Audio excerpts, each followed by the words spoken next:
Assalamualaikum warahmatullahi wabarakatuh.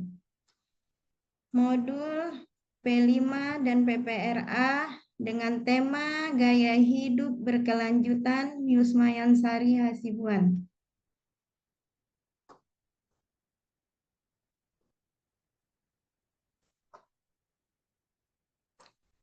Proyek profil. Keadaan di lingkungan sekitar rumah atau sekolah sangat banyak sekali penumpukan penggunaan bahan plastik yang sekali pakai, yang membuat lingkungan menjadi sarang nyamuk akibat sampah yang menumpuk. Maka untuk mengurangi penggunaan sampah yang berbahan plastik, di sekolah siswa mengumpulkan penutup botol minuman plastik yang dapat dibuat menjadi beberapa jenis keterampilan seperti membuat pola lukisan, bunga, binatang, dan lainnya. Proyek ini tidak hanya mengembangkan kesadaran lingkungan pada siswa, tetapi juga membuat karakter sesuai dengan profil Pancasila seperti kemandirian, kreatif, gotong royong, serta berakhlak mulia dalam menjaga lingkungan. Dimensi P5 PPRA meliputi beriman dan bertakwa kepada Tuhan Yang Maha Esa, kreatif,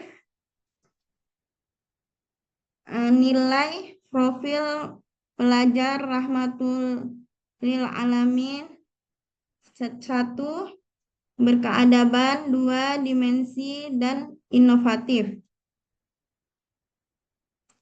Latar belakang masalah mempertimbangkan jumlah limbah plastik di lingkungan sekolah dan lingkungan sekitar yang banyak, maka salah satu cara untuk mengurangi limbah tersebut dengan mengelola menjadi sebuah produk yang bermanfaat.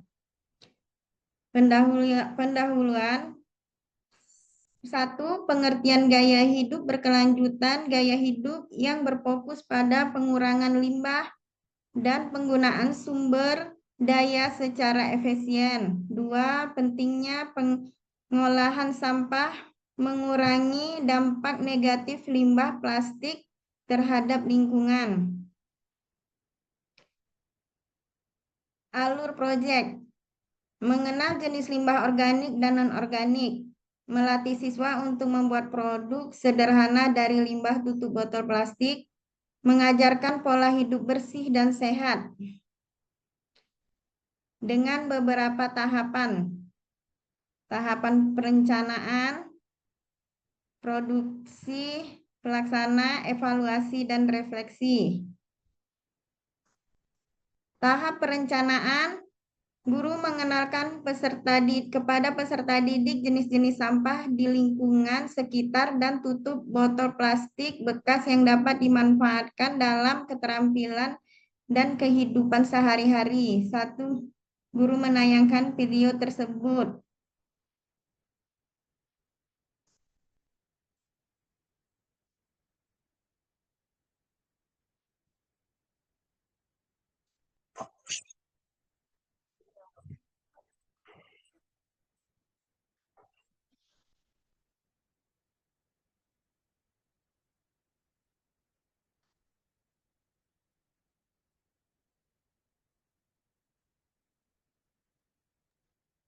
Dia dari sesuatu atau sesuatu yang harus diubah. Ya, kegiatan yang dilakukan ya, seperti kegiatan rumah tangga, senian, dan berbagai kegiatan.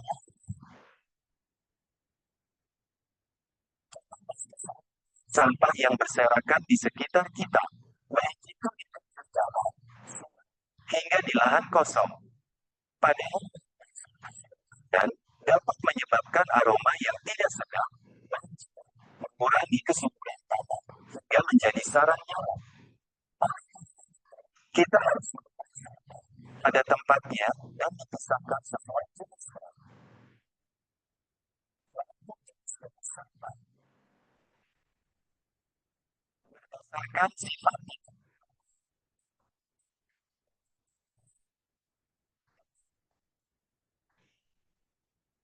Sampah organik.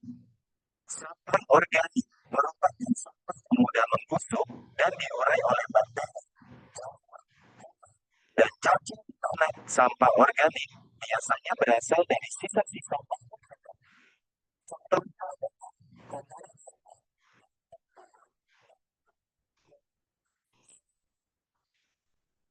tulang ayam. Sampah organik ini akan menjadi pupuk kompos.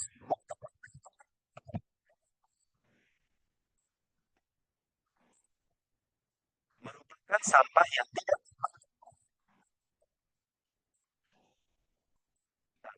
walaupun telah tertimbun tanah. Botol plastik, kantong plastik kemasan, kaleng botol, dan styrofoam. Organik ini dapat digunakan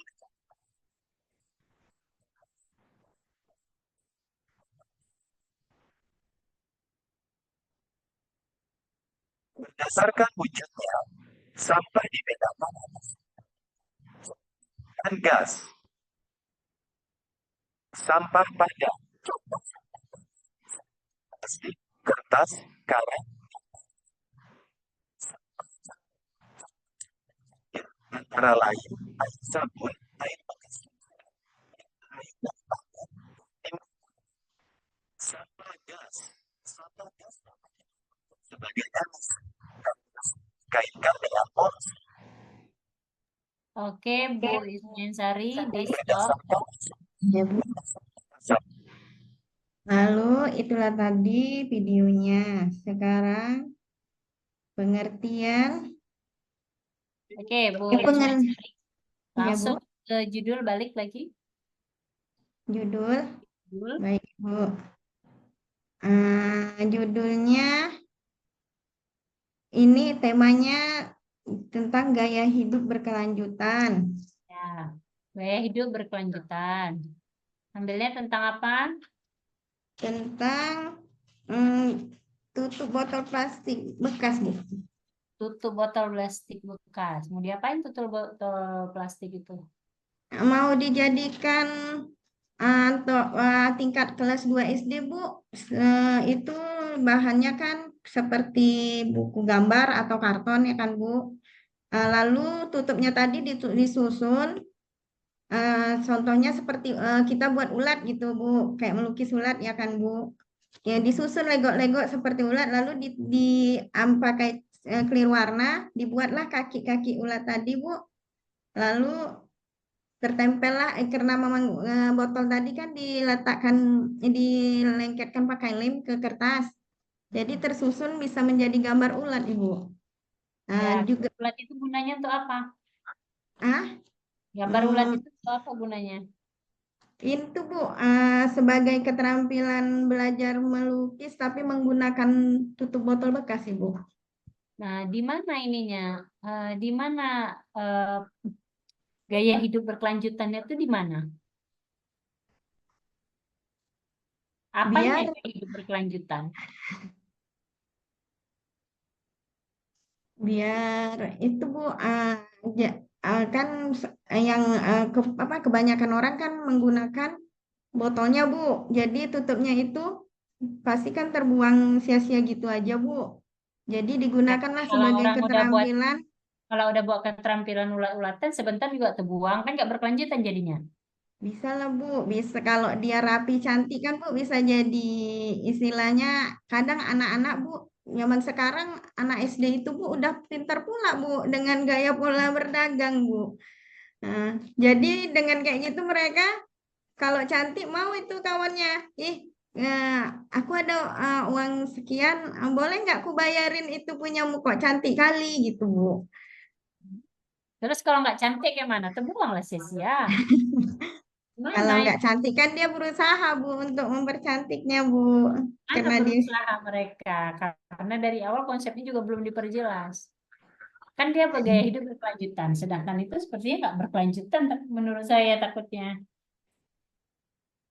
Iya, Bu, Gimana? nanti kan, Bu, makin ke depannya dia bisa menggunakan tutup botol itu ke mungkin dengan usia naiknya umurnya, mungkin bisa menggunakan itu kayak tempat-tempat sampah yang dengan disusun-susun, Bu.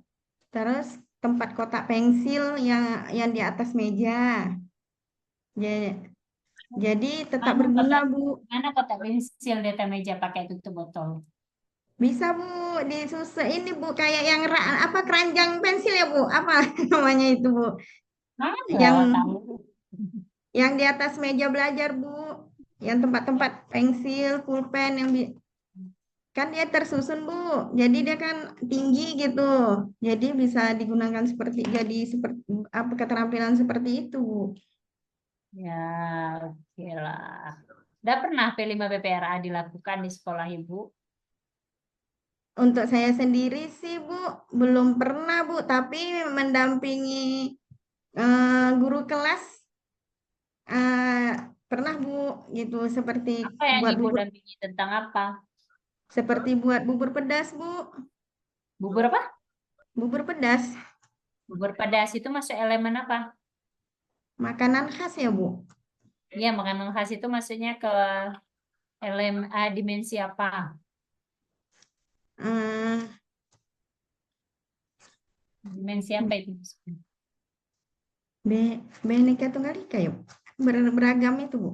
Jen, saya, Bu, maaf, Bu, sebelumnya memang kan saya cuma mendampingi, jadi saya baru kali ini, Bu, jujur, Bu, baru kali ini saya membuat modul P5 PPRA. Jadi seandainya memang saya jauh, banyak kekurangan,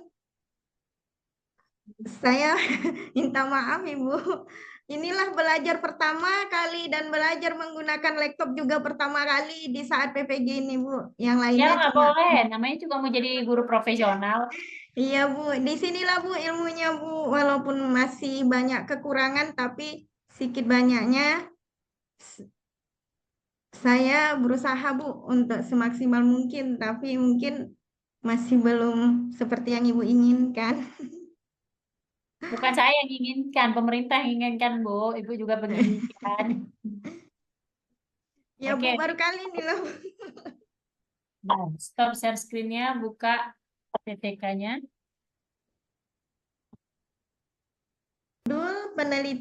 Dengan judul penelitian penggunaan metode tasmik dalam meningkatkan kemampuan menghafal peserta didik pada surat An-Nas yang disusun oleh Yusmayan Sari Hasibuan SPDI.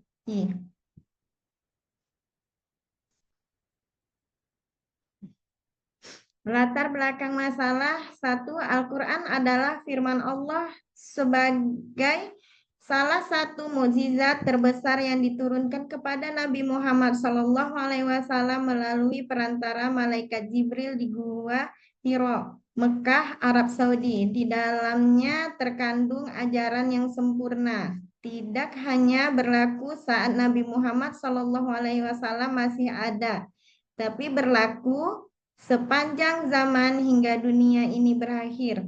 Sebab Nabi adalah Khatamul Anbiya yang artinya penutup para nabi, maka kitab yang diberikan pun berlaku hingga akhir zaman. Menghafal surat An-Nas adalah salah satu surah pendek yang sering digunakan dalam sholat dan aktivitas keagamaan lainnya. Meskipun surah ini relatif singkat, masih banyak siswa yang belum mampu membaca dan menghafal surat-surat pendek dalam Al-Quran dan dengan benar dan lancar. 3. Beberapa penelitian terdahulu telah menunjukkan efektivitas metode tasmik dalam meningkatkan kemampuan menghafal Al-Quran. Misalnya penelitian oleh Ahmad LA 2018 menunjukkan bahwa metode tasmik efektif dalam meningkatkan kemampuan membaca dan menghafal pada siswa sekolah dasar. Pembatasan dan rumus masalah. Pembatasan masalah. Penggunaan metode tasmik pada surat An-Nas untuk meningkatkan kemampuan menghafal peserta didik kelas 2 di SD 058238 Bukit Rata. Rumus masalah berdasarkan latar belakang yang telah ditulis, maka diambil rumus masalahnya dalam penelitiannya ini. 1. Apakah metode tasmik dapat meningkatkan kemampuan menghafal peserta didik pada surat Anas? 2. Bagaimana penerapan metode tasmik dalam pembelajaran surat Anas? A. Tujuan penelitian. Penelitian ini bertujuan untuk 1. Untuk mengetahui kemampuan menghafal peserta didik pada surat Anas setelah menggunakan metode tasmik. 2. Untuk menerapkan metode tasmik dalam pembelajaran surah Anas. Manfaat penelitian. 1. Manfaat teoritis. Pengembangan ilmu pengetahuan penelitian ini dapat menambah wawasan dan literatur ilmiah mengenai metode tasmik dalam pembelajaran Al-Quran, khususnya terkait kemampuan menghafal surat Anas pada siswa SD. Hasil penelitian ini dapat menjadi referensi bagi penelitian lain yang ingin mengembangkan penelitian terkait metode pembelajaran Al-Quran yang efektif. 2. Kontribusi terhadap studi pendidikan Islam. Penelitian ini memberikan kontribusi dalam studi pendidikan Islam, khususnya dalam hal strategi pembelajaran Al-Quran yang inovatif dan efektif tingkat sekolah dasar. Manfaat praktis. 1. Bagi guru pendidik, bagi guru atau pendidik, hasil penelitian ini diharapkan dapat menjadi acuan bagi para guru dan pendidik dalam memilih dan menerapkan metode pembelajaran yang tepat untuk meningkatkan kemampuan menghafal Al-Quran, khususnya surah Anas pada siswa kelas SD. Metode tasmik yang terbukti efektif dapat diadopsi dan disesuaikan dalam pembelajaran sehari-hari di sekolah. 2. Bagi siswa, penelitian ini diharapkan dapat membantu siswa dalam meningkatkan kemampuan menghafal Al-Quran, terutama surah Anas dengan lebih baik dan lancar. Dengan metode tasmik, siswa diharapkan dapat lebih mudah memahami dan menghafal bacaan Al-Quran secara tepat sesuai dengan kaidah tajwid. 3. Bagi orang tua, hasil penelitian ini juga bermanfaat bagi orang tua dalam mendukung pembelajaran Al-Quran di rumah. Orang tua dapat menggunakan metode tasmik sebagai salah satu cara yang membantu anak-anak mereka meningkatkan kemampuan membaca dan menghafal Al-Quran.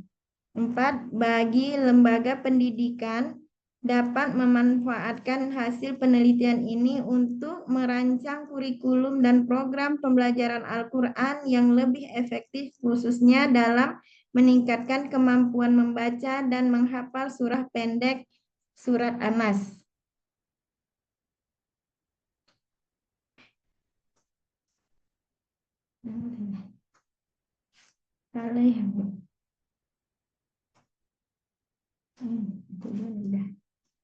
Manfaat udah. 6. Metodologi penelitian. A. Setting penelitian, maksudnya jenis penelitian. Dalam penelitian ini meliputi tempat penelitian, waktu penelitian, dan siklus PTK. Persiapan PTK. B. Persiapan PTK. Sebelum pelaksanaan PTK dilakukan, berbagai cara perencanaan persiapan pembelajaran yang akan dilakukan PTK yaitu berupa RKM yang artinya rencana kegiatan mingguan, RKH rencana kegiatan harian, penguasaan materi, memiliki media dan sumber belajar, metode pembelajaran, penataan kegiatan, pengelolaan kelas, penggunaan waktu, dan penilaian. Jenis data subjek penelitian. Dalam penelitian ini, yang menjadi subjek penelitian adalah anak SD 058238 yang terdiri dari 15 anak dengan komposisi 9 laki-laki dan 20 ini Bu. 20 anak dengan komposisi 9 laki-laki dan 11 perempuan. Sumber data. anak didik atau peserta didik, guru atau pendidik. Teknik pengumpulan data melalui tes, observasi, diskusi, dan dokumentasi. Alat pengukur data, tes, menggunakan instrumen soal untuk mengukur hasil belajar anak. B. Observasi, menggunakan lembaran observasi untuk mengukur tingkat aktivitas anak dalam proses kegiatan belajar mengajar. Menurut Margo, observasi dapat diartikan sebagai pengamatan dan pencatatan secara sistematik terhadap gejala yang tampak pada objek penelitian. Lembaran observasi digunakan untuk mengetahui tingkat aktivitas anak dalam mengembangkan hafalan surah pendek dengan metode tasmik.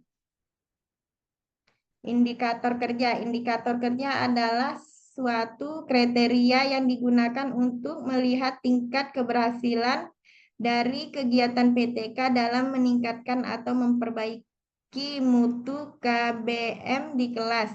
Indikator kinerja harus realistis dan tepat diukur. Jelas cara mengukurnya. Pengamatan atau pengumpulan data instrumen. 1. Analisa data. 1. Data kuantitatif. 2. Data kualitatif. Prosedur penelitian terhadap 1. Terhadap perencanaan, 2. Terhadap pelaksanaan, 3. Terhadap observasi, 4. Terhadap refleksi. Seterusnya personalia penelitian. Terima kasih. Oke, baik. Coba lihat ke atas judulnya. Bentar ya, Bu.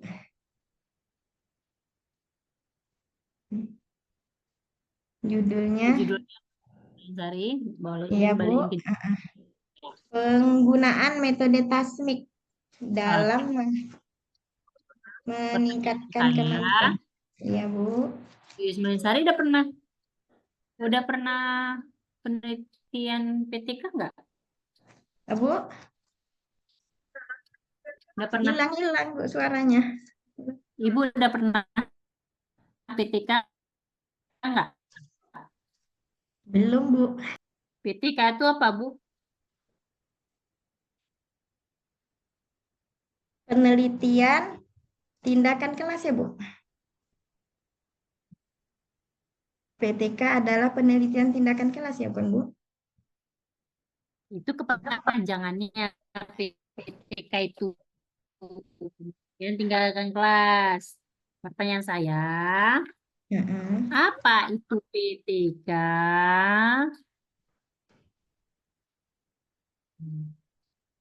Apa itu PTK?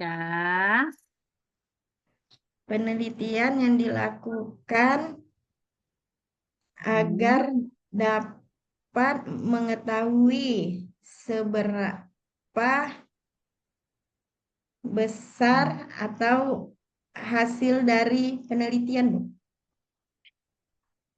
Tahapan PTK, perencanaan, pelaksanaan, Nah, pengamatan, dan refleksi ya, Bu. oke, sekarang ambil Al-Qurannya. Oke, Bu. Al-Quran Al-Qurannya ada, Bu. Ini, Bu. ya, buka surah Al-A'raf ayat 30. Surah Al-A'raf ayat 30, baca terus. Ya, Bu.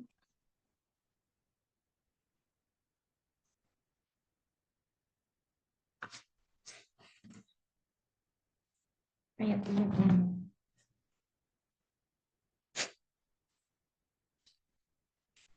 Ada ya, Bu.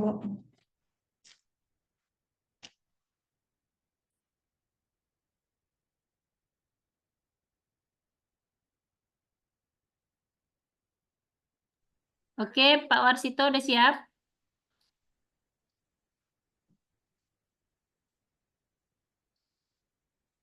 Pak Warsito, buka kameranya. Oke.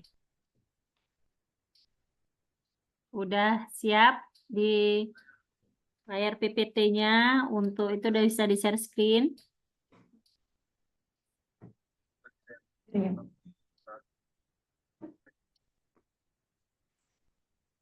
Oke, ya tunggu sebentar, antri dulu ya. Kita tunggu Bu Yus Mayansari. Sambil menunggu Bu Yus Mayansari, Pak Warsito sekarang menulis ayat Al-Quran yang saya sampaikan tadi. Surah apa? Ayat berapa? Tulis terus. Oke, Bu Yus Mayansari silahkan waktunya nanti Belum, Bu. tulis. Bu, kalau di Google aja, Bu, bisa, Bu, dicari, Bu. Boleh, yang penting Ibu ngaji lah Bu sekarang. Iya, Bu. Dah, terus. Bentar ya, Bu.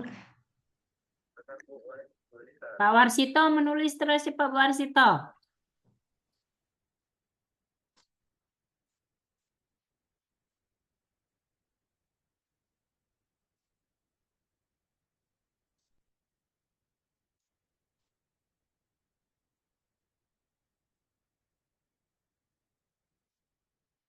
Udah Bu Ismayan, cepat.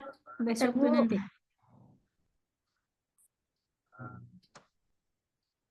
Ayat 30 ya, Bu. Ayat 30 ya, betul.